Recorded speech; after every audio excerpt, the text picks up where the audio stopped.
Alright, so I just want to go out for a little cruise. Yeah, it's been a while since I made a video. I haven't really been in the mood to do it. People who suffer from depression will understand. You just get in these moods where you just like, you know, you don't want to do anything except for go to work. You know what I mean? Like, you do enough to keep your life going, and then, you know, all the extra stuff, you just want to sometimes just sit in the house and do nothing. That's what I've been going through for the last month. It's just been straight depression. Don't even know why. You know, some of us who suffer from it, we don't really sometimes have real reasons as to why we're depressed. Some people look at us from the outside and think everything's going great, but on the inside we're like a mess. But anyway, that's my little short spiel on this depression anyway. But yeah, I wanted to get the car out for a little ride. It's the weekend. Talk about a few things I've done to the car. You guys can see from the last few videos, I got a set of wheels and tires for it, and it's been great putting them on there. I got the S350 GT350 style wheels from LMR, and I just absolutely love them. The car just handles great. I actually understand now why they're putting like 285s, 295s on the front of the Mach 1s and the GT350s. It makes a difference. It makes a huge difference. You put 305s, 315s on the back of these cars, and then you stick a set of like 285s to 305s on the front, and the car just handles unbelievably. It's almost how they should have came. Especially the performance packs. I know they already come on a staggered setup and everything like that, like 275s, 255s, and that's actually pretty good from the factory. That's a lot of tire. More than what a lot of companies give you. Like, not knocking what anybody has, but like, you know, you buy a Dodge, they want to put 245s all the way around the car on a, you know, a V8 Challenger that's really heavy, really big, and should have more tire. My friend has one, and he went, I think he went 275 all the way around, or 255 up front, and then 275s in the back. And his car, I mean, he still smokes the wheels and tires up, like, no problem, but it hooks and books a lot better since he did it. So I wanted to do the same thing, and not just for looks. I wanted something that would look a little better than the stock wheels, along with handle a lot better than the stock wheels. The MT82 has been great. Doing really well, actually, since I've done the synchro shift 2 and the braided clutch line. I also I want to speak about that clutch line. Like, since I've put that in, I haven't missed a gear. Like, I haven't had any kind of lockout, which has been nice. And again, I'm going to be honest, I'm not like hanging out on the rev limiter the whole time either. I'm not, you know, taking it up to like 72, 7,500. I'm not going past 7,000 with it. As soon as I go in the red, I look for third, I look for fourth gear. I'm no longer trying to take it to 7,500. It's a Gen 2. If I had a tune, and it was tuned for that, then that would be different. But the car's still basically all stock. I've done like a few simple modifications, tasteful mods. I'm not trying to, you know, do like everybody else does. I want to be slightly different. So that's why I'm trying to keep the modifications cheap. Not cheap, but like, I'm not trying to spend a ton of money on a car I just bought 18 months ago. So the main topic of my story today is going to be about Advancetrac.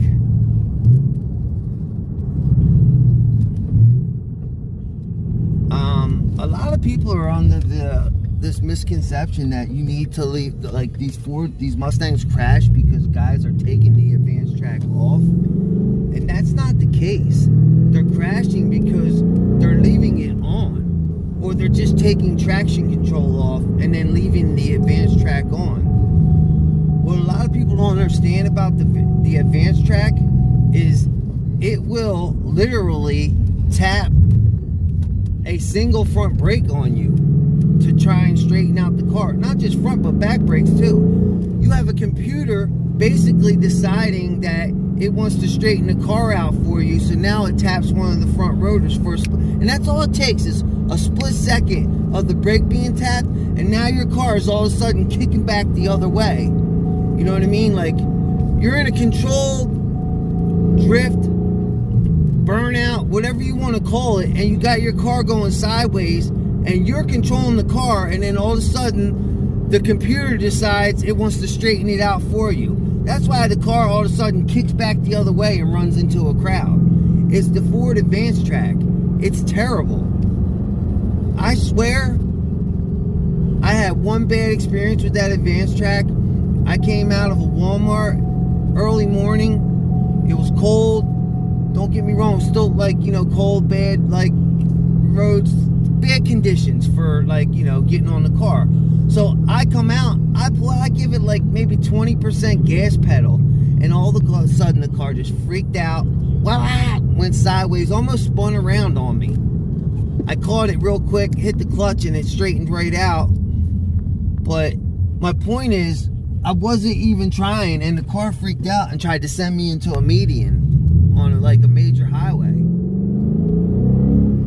And it wasn't me. It wasn't because I'm a bad driver. It's the Advancetrac. Period. It really is. Ford's Advancetrac is terrible. It's not like BMWs or any of these expensive companies who like put a little more into it. It's just not as intuitive and as smart as someone like BMW. You know, I'm not knocking it. Obviously, I love my Mustang. I love my Ford. You know, but it's just not on their Advancetrac system is just not on the same level as some of these other cars. So that's why they call the Mustang the Crowd Killer. That is basically it in a nutshell, is that the Advancetrac is kind of half-assed. That's why you'll see these videos of these guys going under the hood and unhooking it manually, like physically unhooking the Advancetrac when they're going to run somebody or race somebody. Or what I do myself, and I'm not always so sure, because you can shut Advancetrac off by holding the you know, traction control down for 7 seconds. Everybody knows this trick who has a Mustang. You hold the traction control down for 7 seconds, and it shuts the Advancetrac off.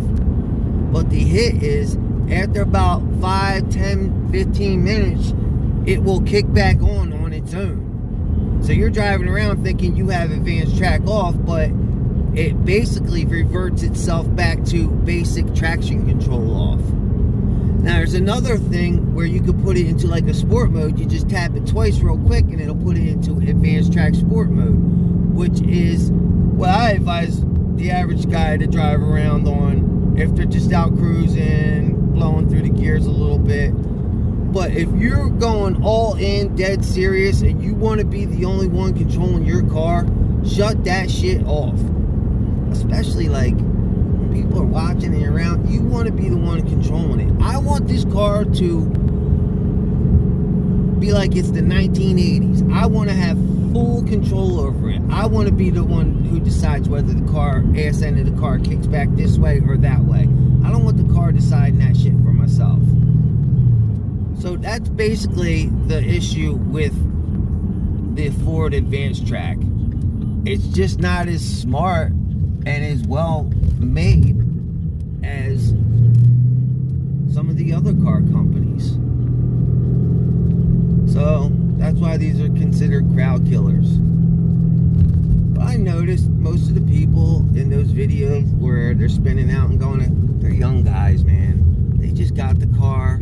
You know, they maybe had it a year, and they're not really like, they haven't been driving manuals a long time.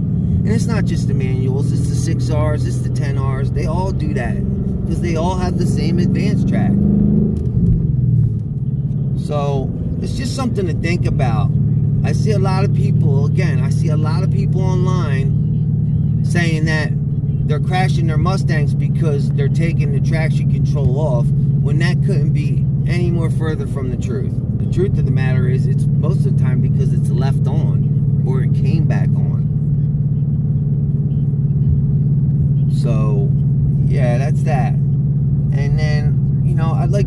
little bit about the wheels and tires and the differences between, like, you know, GT350s, all the GTs. I had a back and forth with a guy on the internet the other day who has a Mach 1 10-speed, and I'm like, it's a Gen 3. And he got so offended. But he's having all Gen 3 issues. He's got a Mach 1 that he paid extra money for. And don't get me wrong, it comes with basically the same suspension as a GT350, so they handle really well. But when you take a car that has the track pack, right? And then you drop it, you lower it, you start throwing aftermarket parts on it, and then all of a sudden it's not handling as well anymore. It's not the same car. You've basically modded the car back into being just a regular Gen 3. As soon as you change the springs, shocks, you start changing suspension up, you've just changed it. It's no longer a Mach 1 now. It's just a Gen 3. I know a lot of people aren't going to like hearing that, but it's the truth. I don't know. But, yeah, I mean, they're nice cars, like I said. That was one of the cars I was looking at. But I couldn't wrap my mind around spending $55,000 on a Mustang, a used Mustang even. I just couldn't do it. When you could get like a Gen 2 or Gen 3 performance pack that handles pretty damn close, you know. Once you do wheels and tires and your own springs, a set of Steeda progressive or dual rate, especially the dual rates, you're going to handle just like a Mach 1.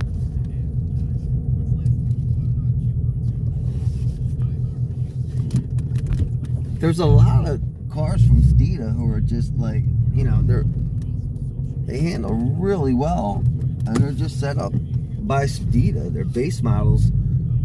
You know, some of the smartest guys are the ones who just went out and bought a base and then put their own mods and their own aftermarket parts on and saved themselves money. And then some of the other smart ones are the ones who just went and bought the car they wanted and left it alone and didn't spend a dime. And that's what I'm trying to do. I'm not trying to, I'm not trying to like mod the car to death and kill the value. So I'm over at my favorite spot, the Land County Park. So I just want to get a shot of these wheels and tires in here. These are the GT350 style wheels I got from LMR. And I mean, dude, I just love this car. It's dirty right now, you know, and other than some swirls in the paint from washing it, it doesn't really have much of a scratch or a nick on it, man. It still looks clean. It's hard to look at this car and think, oh, a lot of people, like when I go get gas and stuff like that, they look at this car and they think it's like brand new, like 2022, 2023, like recent. They don't realize it's a 2017. It's a 15 to 17 S550, which for those who don't know, it's hard for them to tell the difference, but Mustang guys can spot them right off the bat. This was actually the one I wanted. I test drove a Gen 3. I liked it. It basically felt the same. I didn't notice a power difference or a power increase. They say, you know, they got like another 25 horsepower over the Gen 2s, but I couldn't really tell. But anyway, yeah, those are the new wheels and tires. I'm hoping they come in pretty good in this. It's hard, it's, you know. And sorry about the wind, but yeah, I just haven't done a video for you guys in a while, and I wanted to get the car, you know, wanted to get out here and do a video for you guys. Force myself. But I'm loving this thing, man. It's been a blast. I drive it on weekends for the most part. Once in a while I'll daily it for a week or two to work, just to, you know, drive it around, get a little something on it. But I'm on these Nittos. I went 305s in the back. And I went 285s up front. That's another thing I want to talk about. Ever since I put these wheels and tires on this car, it's handled like phenomenally better. Sorry about that. Yeah, I mean a lot better. It makes me wonder like how much of a difference. I mean, like I said, I've test driven a GT350 and I've also test driven a Mach 1, and I don't know. They are better handling cars, but not $40,000 better handling, not $25,000 better handling. I just can't wrap my mind around spending that much more money for a Mustang at the end of the day. And again, I'm not knocking anyone's car. I'm not saying like, oh, they made a bad decision or this and that. Get what you want. But I just can't, at the end of the day, to me, they're all still just Mustangs, you know? Yeah, I mean, I got the performance pack with the Bembos up front. They didn't come with them in the back. Back in 17, they just gave you a regular set. But this car has plenty of stopping power for what it is, you know. It's not like it's boosted to 700, 800 horsepower. That's another thing I want to talk about. Like the power, the stock power level's plenty fine, man. I can whip this car right around right now. You know, it's got plenty of horsepower, plenty of torque, more than enough. You know, it's just right for my driver. I mean, I could probably handle another 300 horsepower, you know, 700 wheel car, but then it becomes to the point where like, where do you go and drive the car at without getting in trouble? You know, the car as it is already has cops turning their heads looking at it, you know, because it's loud, A, and B, you know, it pops. It's a pretty car. If I do say so myself, it's beautiful to me. So, yeah, I mean, it's got eyes on it when I go out in public with it. But, long story short, man, these freaking rims and tires, I am loving it. I am loving it. And please, do yourself a favor. Shut that Advancetrac off. Especially when you are out getting and banging on the car. You want the car to handle like you are the only one in charge of. You don't want a computer making decisions for you on which brake it's going to tap.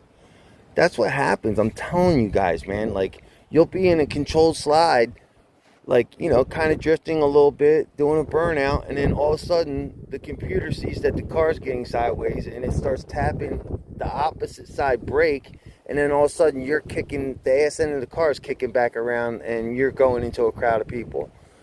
And that's what happens on these videos, man. It's the Ford Advancetrac, I'm telling you.